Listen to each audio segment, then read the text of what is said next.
નમસ્કાર, સ્વાગત છે આપનું લોકમંચમાં। ઘણા બધા સમાચારોમાં આપણે સાંભળતા હોઈએ છીએ કે જે પ્રમાણે રાજ્યમાં અને મોટા મોટા શહેરોમાં ગુનાખોરીનું પ્રમાણ વધતું જાય છે, જે પ્રમાણે અસામાજિક તત્વોનો ખોફ વધતો જાય છે અને આ રીતે અસામાજિક પ્રવૃત્તિ જે રોમિયોગીરી કરતા હોય છે એને લઈને ક્યાંક ખાસ તો મહિલાઓ પરેશાન હોય છે, કારણ કે રાત્રિના સમયે જે પ્રમાણે જે અસામાજિક તત્વો છે અડિંગા જમાવતા હોય છે, મહિલાઓને, બેન દીકરીઓને હેરાન કરતા હોય છે અને બ્લેક ફિલ્મ વાળી ગાડી હોય, નંબર પ્લેટ ના હોય ને રોમિયોગીરી કરતા હોય છે, એને લઈને નાગરિકોમાં પણ એક ખોફ જોવા મળે છે।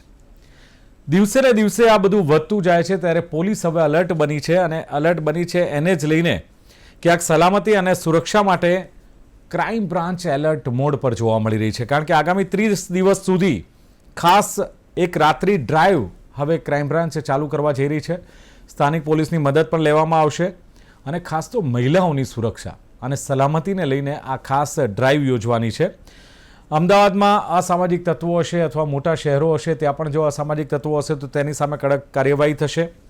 મહિલાઓની અવરજવરવાળા જે વિસ્તારો છે ત્યાં સઘન પેટ્રોલિંગ કરવામાં આવશે અને અસામાજિક તત્વો છે, રોમિયો ગેંગ છે કે શરારતી લોકો છે, એમની પર ક્રાઇમ બ્રાન્ચની જાગતી નજર રહેશે। એટલે હવે સચેત રહેવું પડશે આ રોમિયોએ, અસામાજિક તત્વોએ, અને શંકાસ્પદ વ્યક્તિ હોય કે વાહનો હોય એની તપાસ કરવામાં આવશે।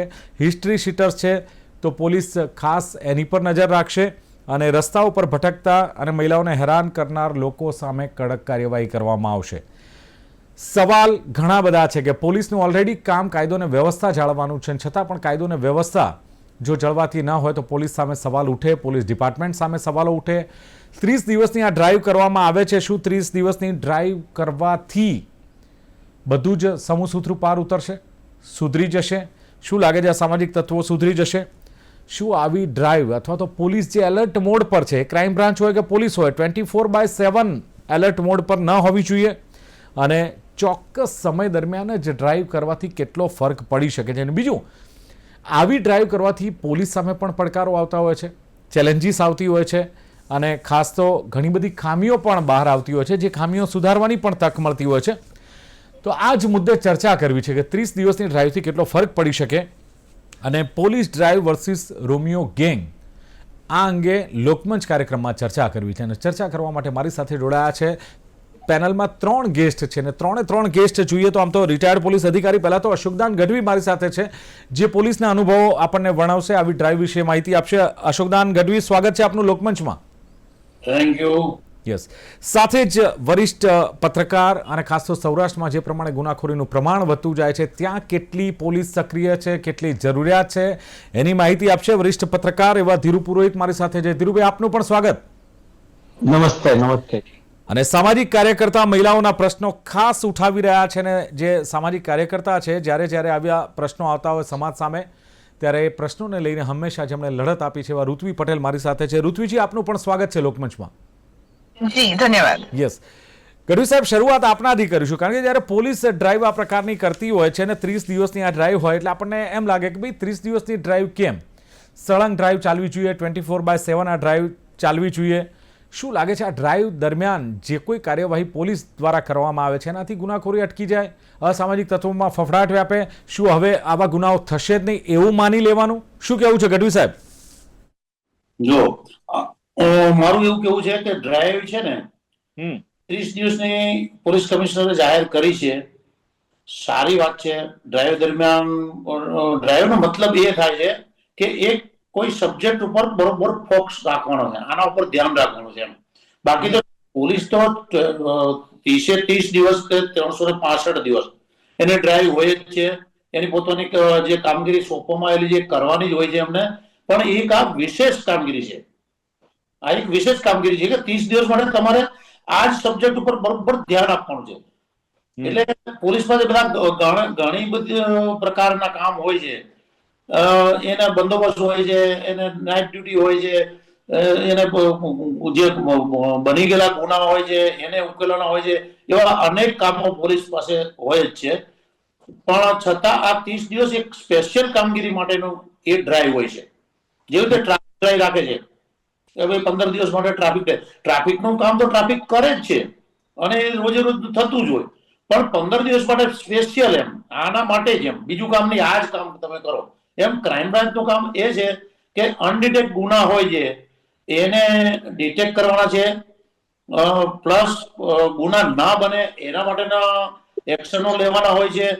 પણ આ ક્રાઇમ બ્રાન્ચને આ સ્પેશિયલ કામગીરી એટલા માટે સોંપવામાં આવી છે કે તમે 30 દિવસ તો આ જ પ્રકારની કામગીરી કરો, જેનાથી ગુનામાં ઘટાડો પણ થશે, રોમિયો હશે એમાં એક જાતનો ફફડાટ પણ રહેશે, અને બાકી તો 30 દિવસ પછી આ કામ તો પોલીસ કરવાની જ છે, એમાં નો ડાઉટ. બરાબર છે. પણ ગઢવી સાહેબ, આને લઈને કોઈ પડકારો આવે છે પોલીસ સમક્ષ, અથવા તો ખામીઓ કયા પ્રકારની હોય છે કે જેને લઈને કદાચ આ ડ્રાઈવ નિષ્ફળ પણ રહેતી હોય છે? એટલે ચેલેન્જીસ અને જે ખામી છે એ કયા પ્રકારની આવે છે આ ડ્રાઈવ દરમિયાન? જો ડ્રાઈવ દરમિયાન હવે તો આપણા પોલીસ કમિશનર છે GS મલિક સાહેબ, એ બહુ સ્ટ્રિક્ટ માણસ છે, એટલે બહુ કોઈની ભલામણ આવી જાય કે રાજકીય વ્યક્તિઓ આગળ આવી જાય એવું બહુ ઓછું બને છે. પણ છતાં શાસક પક્ષ પણ ક્યાંય પણ હોય, જ્યારે મારે કોંગ્રેસ કે ભાજપથી કે કોઈ સત્તાથી મતલબ નથી, પણ કોઈ પણ શાસક પક્ષ હોય છે એનો આખા તંત્ર ઉપર એક જાતનો પ્રભાવ તો હોય જ છે. એટલે ક્યાંય ખામી પણ આવી શકે, અને એમાં ગુજરાતમાં જ નહીં, ઓલ ઓવર ઇન્ડિયામાં કોઈ પણ જગ્યાએ જેની સરકાર છે એ ક્યારેક કઈ ભલામણ કરે ને એનું માનવું બી પડતું હોય છે, પણ એટલી બધી કોઈ એવો દબાવ નથી હોતો કે તમારે આ કામગીરી કરવી જ નહીં. બીજી વસ્તુ બરાબર છે. સિટી અને પોપ્યુલેશન જે રીતે વધ્યું છે એના પ્રમાણમાં પોલીસનું સ્ટ્રેન્થ બહુ જ ઓછું છે. એટલે શક્ય નથી કે આ 30 દિવસની ડ્રાઈવમાં કોઈ ગુનો નહીં બને. 30 દિવસની ડ્રાઈવ હોય એ ટાઈમે પણ આવું થઈ શકે છે, અને 30 દિવસ પછી પણ આવું થઈ શકે છે. એની પાછળનું કારણ એ જ છે કે અત્યારની આપણું જે પોપ્યુલેશન છે એની સામે પોલીસનું સ્ટ્રેન્થ ખૂબ જ ઓછું છે, અને પોલીસના એક જ કામ નથી. આવી ડ્રાઈવ થતી હોય છે ને, 30 દિવસની આ ડ્રાઈવ હોય કે ટ્રાફિક ડ્રાઈવ હોય કે આવી, ત્યારે લોકોને કેમ વિશ્વાસ નથી? લોકો એમ માને છે કે જેટલા કડક નિયમો, જેટલી ડ્રાઈવ, એટલે પોલીસને તોડ કરવાનો એક મોકો મળી જાય છે, પોલીસ તોડ કરતી હોય છે, આ કમાણીનું એક સાધન બની જાય, આવી એક ઇમ્પ્રેશન કેમ હોય? લોક ચર્ચા હોય છે આવી. નહીં, હું તમને જુઓ, પોલીસનું જે કરપ્શન છે ને, હું ના નથી પાડતો કરપ્શન નથી, એમ પોલીસ કરપ્શન છે ને એ બહુ ઓપન કરપ્શન છે. ઓપન કરપ્શન કરે છે કોણ? હું તો કહું છું, જે પોલીસને કરપ્શન લેવું જ છે, પણ કરપ્શનની ટેવ પાડે છે એ તો પબ્લિક જ પાડે છે, કોઈ પણ ડિપાર્ટમેન્ટમાં. પબ્લિક તો મજબૂર હોય છે, હવે એને તો છૂટવું હોય છે તમારી ચુંગલમાંથી, પોલીસની એમ નહીં મારી શું કામ ચુંગાલમાં છૂટું? તમે બાઇક લઈને નીકળ્યા છો, હેલ્મેટ છે, તમારી પાસે બાઇકના કાગળો છે, ભાઈ પોલીસને રૂપિયો આપવાનો કેમ? તમે એક ઉદાહરણ આપું. એક ટ્રક ડ્રાઈવરને પોલીસ, જે ટ્રાફિક પોલીસે પકડ્યો ને પછી ત્યાં પીઆઈ બેઠા હતા, એમને આવીને કહ્યું કે ભાઈ આ ટ્રક ડ્રાઈવર કશું આપતો નથી, તો કે એની પાસે બધું છે, કે બધું જ છે, બિલ્ટી છે, પુરાવા છે, લાયસન્સ છે, એની પાસે બધું છે, જે કોઈ જરૂરી કાગળો છે બધા જ છે. પછી પીઆઈ એમ કહ્યું કે એને સાલાને પૂછો કે એની પાસે પાણીની ડોલ અને દોરડું છે, તો કે ના નથી, તો ભર દંડ. એટલે તમે વિચાર કરો કે ખામી શોધવી ગમે તેમ કરીને એને ઉભો રાખીને, હવે પેલા જોડે દોરડું ને પાણીની ડોલ નહોતા, તેને દંડ ભરાવ્યો. આ જ ટાર્ગેટ હોય છે. પણ મારી વાત સાંભળો, જે આરટીઓ જે નિયમો કર્યા છે, આરટીઓ નિયમ કર્યા છે કે ભાઈ અચાનક આગ લાગે તો શું કરવું? અચાનક આગ લાગે શું કરવું? તો તમારે પાણીની ડોલ પણ જરૂરી છે. એ તો છે, હું માનું છું આરટીઓ ના નિયમમાં, પણ તમે જુઓ કે એમનું ધ્યાન ક્યાં છે? 13 વસ્તુઓ પેલા પાસે છે, એક વસ્તુ નથી, એમાં એને દંડ કરો. તો મીન્સ મોટો તો તમારો દંડ કરવાનો છે, એનો મતલબ એ થાય છે. તો હવે એમાં હું આપણે કહું કે એમાં સરકાર સુધી એક જે દાખલા તરીકે અત્યારે 30 દિવસની ડ્રાઈવ છે, તો પોલીસ કમિશનર સાહેબની ઈચ્છા શું હોય કે 30 દિવસમાં વધારે કેસો થવા જોઈએ. વધારે કેસ થવા માટે શું? તમારી એક પણ ભૂલ, માની લો કે તમે 100 પેલા પુરાવા માંગે પોલીસ, એમાંથી તમારી પાસે 99 છે પણ એક નથી, એક પુરાવા નથી, તો ભાઈ એનો દંડ કરો. કેમ દંડ કરો? ભાઈ ઉપરથી આદેશ છે કે વધારે કેસ થવા જોઈએ. એટલે પબ્લિકને એવું લાગે કે આ બધું મારી પાસે હોવા છતાં પણ મને દંડ કર્યો છે, પણ હવે એને એની કામગીરી તો કામગીરી થશે કેવી રીતે? ગઢવી સાહેબ, તમે જુઓ કે મોટે ભાગે બ્લેક ફિલ્મ વાળી ગાડી કે નંબર પ્લેટ વગરની ગાડીઓ સામે અત્યારે ડ્રાઈવ કરવામાં આવે છે, પણ જ્યારે ગાડીઓ મોટા ભાગે અમે જોઈએ છે તો એ બ્લેક ફિલ્મ હોય કે નંબર પ્લેટ ના હોય તો કે કોની ગાડી કે પોલીસ વાળાની, પાછું આ બોર્ડ પર મૂકી જ દેવાનું, એટલે જાણે પરવાનો મળી ગયો, લાયસન્સ મળી ગયું એમને. જો હવે આપના માધ્યમથી આ દર્શકોને હું જણાવવા માંગુ છું કે ખાલી એક પોલીસ જ એવું સાધન છે કે એ બધાના ધ્યાનમાં આવે છે. પોલીસનું બોર્ડ બધાના ધ્યાનમાં આવે છે, બરાબર. ન્યાયાધીશ જતા હશે એમનું પણ બોર્ડ હશે આગળ, બરાબર. નંબર પ્લેટ વગરની ગાડી પોલીસમાં વધારે છે સાહેબ, પોલીસ જોજો. પણ આ પોલીસની મથરાવટી મેલી છે એટલે પોલીસનું જ બધાને ધ્યાનમાં આવે છે. તમે જુઓ, સામાન્ય મામલતદાર છે ને એને એક્ઝિક્યુટિવ મેજિસ્ટ્રેટ તરીકેનું એક આગળ બોર્ડ હશે, બરાબર. પછી હાઈકોર્ટ જસ્ટિસ નું હશે, આના સેશન્સ કોર્ટ જસ્ટિસ નું હશે, બરાબર. એમએલએ, એક્સ એમએલએ એનું પણ મોટું બોર્ડ હશે, સાંસદ નું હશે, અને પેલા ખોટા જે સર્ટિફિકેટો લઈને ફરે છે એ એન્ટી કરપ્શન બ્યુરો ગુજરાત એમ કરી એનું બોર્ડ હશે. કેટલા બધા બોર્ડ વાળી ગાડીઓ છે. એડવોકેટ નું બોર્ડ હોય જ છે, ડોક્ટર નું બોર્ડ હોય જ છે. ખાલી પોલીસ નું જ પબ્લિક ને નડે છે, બાકી બધા ડોક્ટર કે બોર્ડ લગાવવાનું હોય. એટલે તમે કહો છો એમ મથરાવટી મેલી છે, પણ એમનેમ તો મેલી નહીં હોય, એની પાછળનું આપણી પાસે એ પણ આપને કહું દિલીપભાઈ કે મથરાવટી પોલીસની મેલી કેમ છે. જે પણ માણસ આપણા ઘરમાં લો એન્ડ ઓર્ડરની જે વ્યવસ્થા સંભાળતો હોય, લો એન્ડ ઓર્ડર જેના શિરે હોય એ હંમેશા બદનામ હોય. ઘરમાં ફાધર બદનામ હોય, ફાધર થી બધા છોકરાઓ કમ્પ્લેન કરે, મધર થી ન કરે. મધર કુણું વલણ રાખે, ફાધર સ્લીપ વલણ રાખે. મારો સવાલ એ છે કે જેના હાથમાં લો એન્ડ ઓર્ડર છે એ જ બ્રેક કરે ને, એટલે એ પછી એ ચર્ચાનો વિષય બને. જો આવું વરિષ્ઠ પત્રકાર ધીરુ પુરોહિત, શું લાગે છે સૌરાષ્ટ્રમાં ગુનાખોરીનું પ્રમાણ વધ્યું છે, હત્યાઓ, મારામારી, ચોરી, લૂંટફાટ બહુ જ વધ્યું છે. પોલીસ આ પ્રકારની જો ડ્રાઈવ કરે તો શું લાગે છે એનાથી ગુનાઓ અટકી જાય છે, અને ડ્રાઈવ બાદ શું આવી ઘટનાઓ નહીં બને એની ગેરંટી? ધીરુભાઈ. દિલીપભાઈ, ફક્ત નાઇટ ડ્રાઈવ કરવાથી કોઈ પ્રશ્ન ઉકલતો નથી. ગઢવી સાહેબ તો જૂના વરિષ્ઠ અને રિટાયર્ડ અધિકારી છે, અને હું સૌરાષ્ટ્રના સૌથી જૂના પત્રકારોમાંનો એક પત્રકાર જુનાગઢથી છું.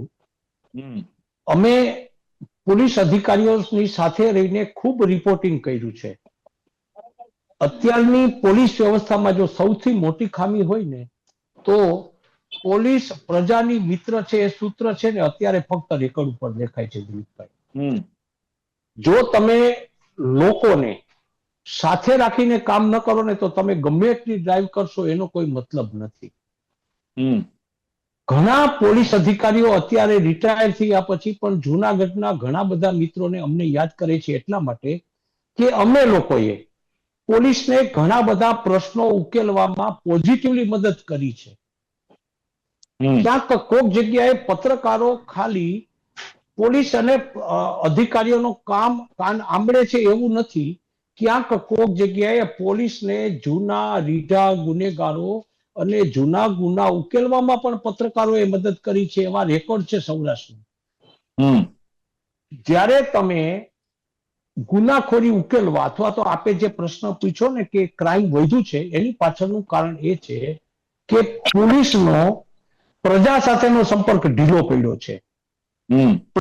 પ્રજા પાસેથી તમે આમ માનો કે ગઢવી સાહેબને ખબર છે કે ક્યાંક કોઈક જગ્યાએ કોઈ આરોપીને, જે આરોપી મર્ડરના કેસમાં લાંબા સમયથી નાસ્તો ફરતો હોય અને એને દાહોદથી કે બોરસદથી કે અમદાવાદના કોઈ કોર્નરના વિસ્તારમાંથી પકડો છે છાપા મારીને, એ વાત કેટલી શક્ય બની શકે છે?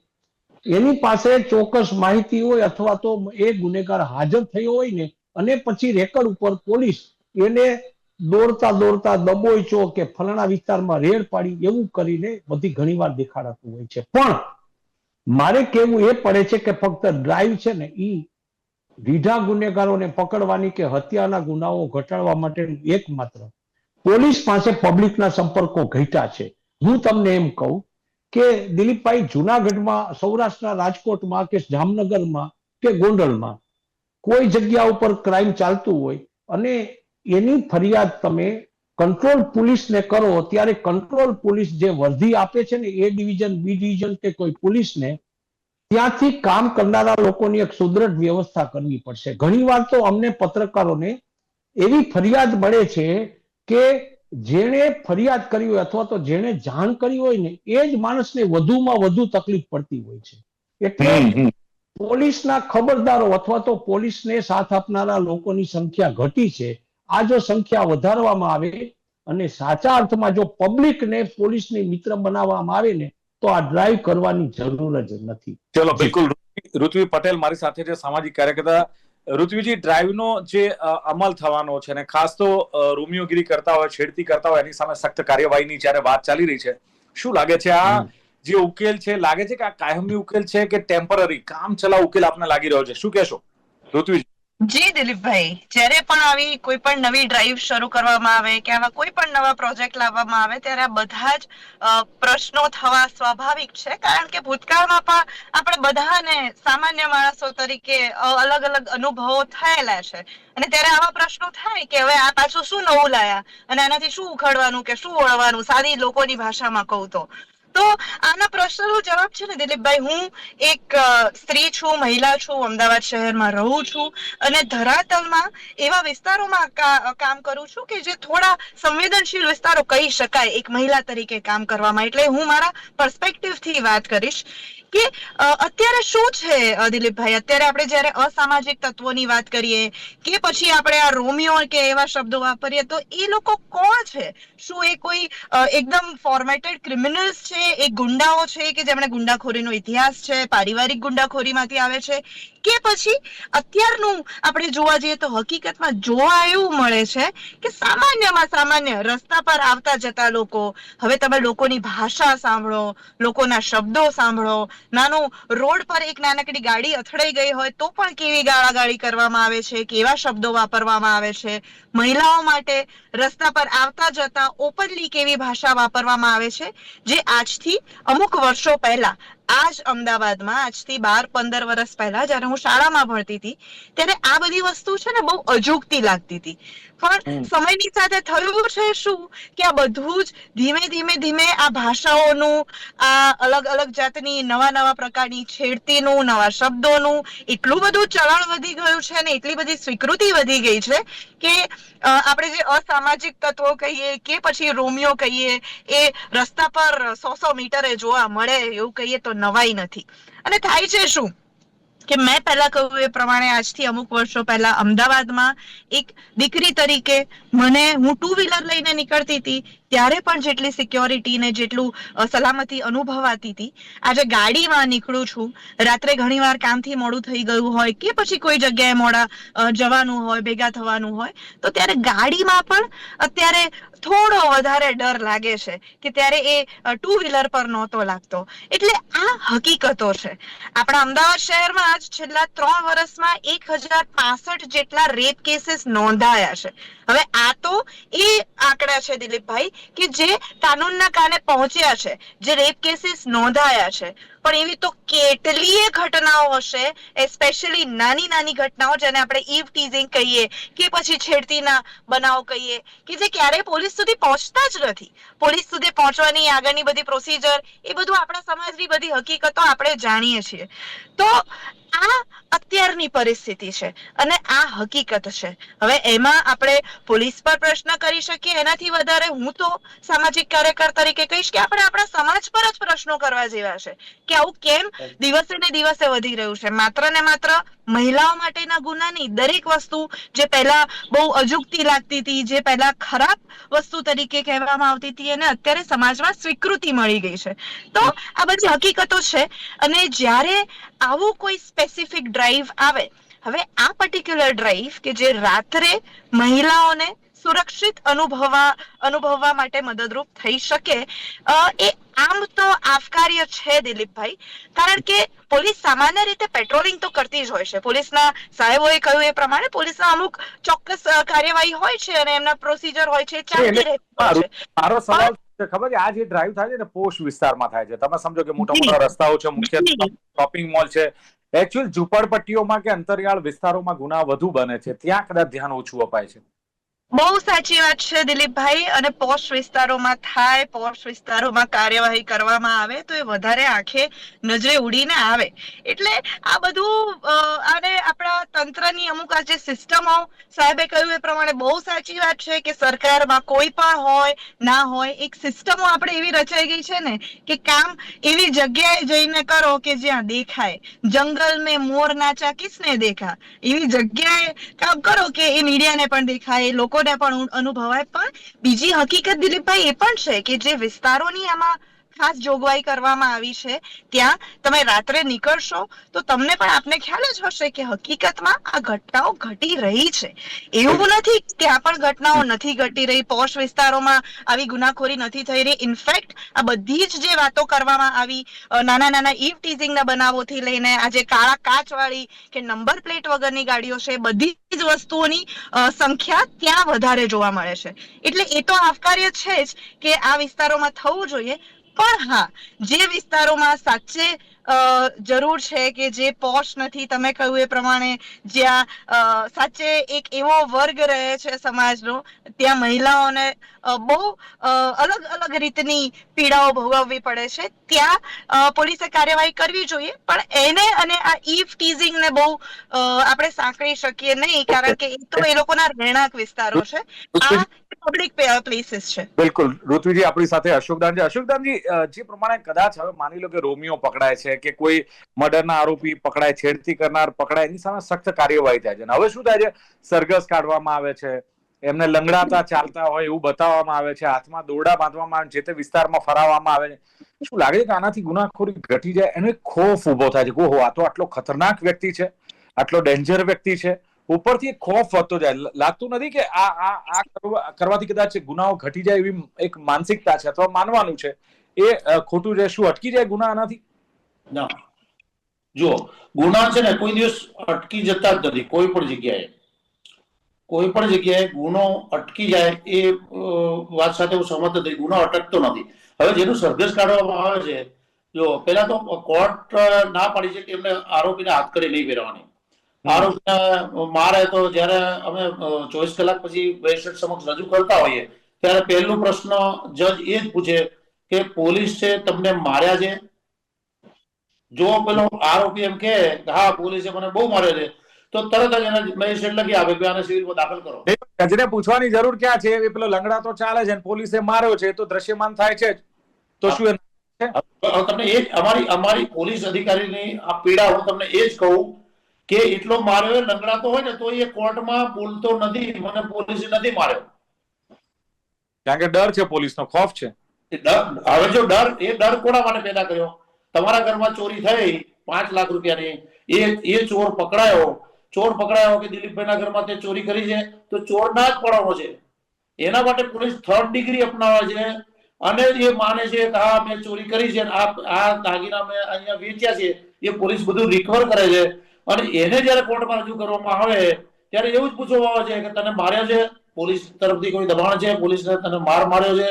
એટલે સરઘસ કાઢવાની પાછળનો હેતુ એ છે કે જે વિસ્તારમાં આવો ટપોરી હોય એ બહાર તો એવું કહેતો હોય કે પોલીસ મારા ખિસ્સામાં છે. તમે જો આ શબ્દ એકદમ સામાન્ય છે, દરેક માણસ એમ કે પોલીસ તો મારા ખિસ્સામાં છે. સાહેબ, ક્યાંક સંબંધો પણ હોય છે ને પોલીસને ગુનેગારોના, પોલીસના ગુનેગારોના બને ત્યાં સુધી મારી માન્યતા પ્રમાણે પણ દિલીપભાઈ હમણાં આપણે વાત કરું, આ બેને જે હમણાં કીધું, પેલા આપણા જુનાગઢના વરિષ્ઠ પત્રકારે પણ કીધું કે પોલીસ અને પબ્લિક સાથેના સંબંધો ઓછા થયા છે, એ વાતને હું સ્વીકારું છું. અને સંબંધો નહીં સાહેબ, હું તો એમ કહું છું બાતમીદારો સાથે સ્વીકારું છું. ધીરુભાઈ, સંબંધો ઓછા નથી, ત્યાં વિશ્વાસ ઘટ્યો છે પોલીસ ઉપરથી, એવું નથી લાગતું જે પ્રમાણે જોવા મળે છે? અને શું લાગે છે કે પોતાની જાતને લોકો સુરક્ષિત મહેસૂસ કરે છે આવી ડ્રાઈવથી? ધીરુભાઈ, શોર્ટમાં કહેજો. હું દિલીપભાઈ એક જ વાત કરું કે પોલીસને જો રાજકીય દખલગીરી વગર કામ કરવા દેવામાં આવે ને તો આજે પણ ઘણા કાર્યરત અને નિષ્ઠાવાન અધિકારીઓ એવા છે કે જે લોકોના વિસ્તારમાં ગુનો બને ને એને માટે શરમજનક વાત હોય છે. ઘરફોડ ચોરી એક વખત ગઢવી સાહેબને ખબર છે કે એના વિસ્તારમાં ઘરફોડ ચોરી થાય ને તો એ ડીવાયએસપી અથવા તો એ ડીએસપી અથવા તો એ વિસ્તારના પોલીસ ઇન્સ્પેક્ટરને શરમ આવે કે પત્રકારો પાસે પણ એ વાત કરતા શરમાય કે સાહેબ મારા વિસ્તારમાં થઈ છે. આ એક સવાલ હતો. પણ હું તો કહું છું કે જો આજે પણ પોલીસને કોઈ પ્રકારની રાજકીય દખલગીરી વગર અથવા તો કડક રીતે કામ કરવા દેવાની સૂચના આપવામાં આવે ને તો ઘણા પ્રશ્નો હલ થઈ શકે એમ છે. જી સમયની મર્યાદા છે. ઋતુબેનને હું આખરી સવાલ કરી દઉં. ઋતુબેન, આ ડ્રાઈવ થાય છે એમાં માત્ર આંકડા બતાવવાના, આટલા વાહનો ચેક કર્યા, આટલા વ્યક્તિઓની તપાસ કરી, કે પછી ગુનાના દરમાં પણ ઘટાડો થવો જોઈએ એ જોવા મળે છે? ઋતુબેન, શોર્ટમાં. જી દિલીપભાઈ, ગમે તેટલા ડ્રાઈવ કરી દેવામાં આવે, ગમે તેટલા કડક કાયદા બનાવી દેવામાં આવે, એનાથી બધું સુધરી જવાનું છે કે અટકી જવાનું છે એવું ક્યારેય નથી થતું. પણ ચોક્કસપણે જ્યારે આવી સ્પેસિફિક વાત સાથેના ડ્રાઈવ કરવામાં આવે અને આને જે પણ અંદર બીજા પ્રોવિઝન નાખવામાં આવ્યા છે કે કેવી રીતે કરવામાં આવશે, શું શું આમાં ઉપયોગમાં લેવામાં આવશે, જો જે વર્ણવ્યું છે એ પ્રમાણે કરવામાં આવશે તો રસ્તા ઉપર બહુ બેફામ થઈને જે રોમિયોગીરી કરે છે, જેને કોઈ જાતની બીક જ નથી, કોઈ જાતની શરમ નથી, ચોક્કસપણે એ લોકોને ક્યાંક તો એ કરતા પહેલા ફરીથી વિચાર આવશે કે અહીંયા આ કરીશું તો ખોટા જલાઈ દઈશું. એટલે આ આવકાર્ય પગલું છે. ચલો, બિલકુલ. એટલે પોલીસ ડ્રાઈવ થઈ રહી છે, નો ડાઉટ. ત્રણેય જે પેનલિસ્ટ છે એમનું કેવું છે કે સારી બાબત છે, પણ મંશા હોવી જોઈએ, એક મોટો હોવો જોઈએ, એક ટાર્ગેટ અચીવ થવો જોઈએ, પૂરો થવો જોઈએ. અશોકદાન ગઢવીએ કહ્યું કે ડ્રાઈવ સારી બાબત છે, પણ આ ડ્રાઈવ ચોક્કસ સબ્જેક્ટને લઈ છે, એ સબ્જેક્ટ પર ફોકસ કરવા માટેની આ ડ્રાઈવ હોય છે. અને કોઈ પણ રાજકીય પાર્ટી હોય, શાસક પક્ષ હોય, એનો પ્રભાવ તો પોલીસ પર હોય છે, એ પણ એમણે સ્વીકાર્યું છે. પણ સાથે સાથે પોલીસની સ્ટ્રેન્થ ઓછી છે, જે પ્રમાણે પોપ્યુલેશન છે એ પ્રમાણે ઓછી છે. કરપ્શનની પણ એમણે વાત કરી કે કરપ્શન ચોક્કસ થાય છે, પણ પોલીસની મનસા એકંદરે લોકોને સાથે રહેવાની હોય. પણ ધીરુભાઈએ કહ્યું એમ કે નાઇટ ડ્રાઈવ કરવાથી પ્રજાના પ્રશ્નો ન ઉકેલાય, દિવસે પણ પોલીસે જાગૃત રહેવું જોઈએ. અને ખાસ મોટી ખામી એ છે કે પોલીસ પ્રજાની મિત્ર છે. આ સૂત્ર છે ને માત્ર છે, પોલીસ પરથી પ્રજાનો વિશ્વાસ ઘટતો જાય છે. પોલીસે ક્યાંક સાબિત કરવું પડશે. ક્રાઇમ વધ્યો છે કારણ કે પ્રજાનો સંપર્ક, પ્રજા સાથેનું કનેક્શન જે પોલીસનું હોય છે, ધીરુભાઈનું કહેવું છે કે ઓછું થતું ગયું છે. એ કનેક્શન વધારવું પડે. અને ક્યારેક જે એમણે કહ્યું કે ફરિયાદ કરનારને પણ તકલીફ પડતી હોય છે. અને ઋત્વી પટેલે કહ્યું એમ કે આવું બધું થાય ને ડ્રાઈવ ત્યારે ઘણા બધા પ્રશ્નો થાય, કારણ કે આપણને ભૂતકાળના અનુભવ છે, ઋત્વી પટેલ કહી રહ્યા છે, એટલે લઈને આ બધા સવાલો થતા હોય છે કે આનાથી શું વળશે, શું થશે, કેટલો ફરક પડશે. પણ આખરે એમણે એમ કહ્યું કે હવે આ ભાષાઓ છે, છેડતી છે, ગાળાગાળી છે, અભદ્ર શબ્દો છે, પહેલાં સ્વીકૃતિ નથી, હવે ક્યાંક રૂટીન થઈ ગયું છે, સ્વીકૃતિ થઈ ગઈ. અને ઋત્વી પટેલે કહ્યું એમ કે રોમિયોગીરી જે છે એની પણ વાત એમણે કરી છે ને. પહેલાં એક્ટિવા પર ડર નહોતો લાગતો, હવે ગાડીમાં પણ રાત્રે નીકળીએ કામથી તો ડર લાગે છે. અને ખાસ એમણે કહ્યું તેમ 1065 રેપ 3 વર્ષમાં ઓન પેપર, તો પછી ઓફ ધ રેકોર્ડ કેટલા બધા કેસ હશે, સવાલો પણ એમણે ઉઠાવ્યા છે. ગુનાખોરી વધી છે, પણ આખરે ત્રણેયનું એક એવું છે કે સમાજે પણ આમાં સપોર્ટ કરવો જોઈએ, સહકાર આપવો જોઈએ. એકલી પોલીસ ડિપાર્ટમેન્ટથી કે એકલી ડ્રાઈવથી કશું જ નથી થતું. એક હાથે તાળી નથી વાગતી. સામે પ્રજાનો અને સમાજનો સહકાર હોય તો જ આવી ડ્રાઈવ સફળ થાય. ચર્ચાનું સમાપન કરીએ છીએ અને ચર્ચામાં ભાગ લેવા બદલ ઋત્વી પટેલ, ધીરુ પુરોહિત અને અશોકદાન ગઢવી ત્રણેય ઉપસ્થિત રહ્યા. ખૂબ ખૂબ આભાર. Thank you very much. Thank you. તો દર્શક મિત્રો, આ હતી ચર્ચા ખાસ પોલીસ ડ્રાઈવને લઈને. પોલીસ ડ્રાઈવથી કેટલો ફરક પડે છે, કયા પ્રકારની ચેલેન્જીસ અને ખામીઓ. ફરી મળીશું એક નવી ચર્ચા સાથે. આપ જોતા રહો ગુજરાત ન્યૂઝ. નમસ્કાર.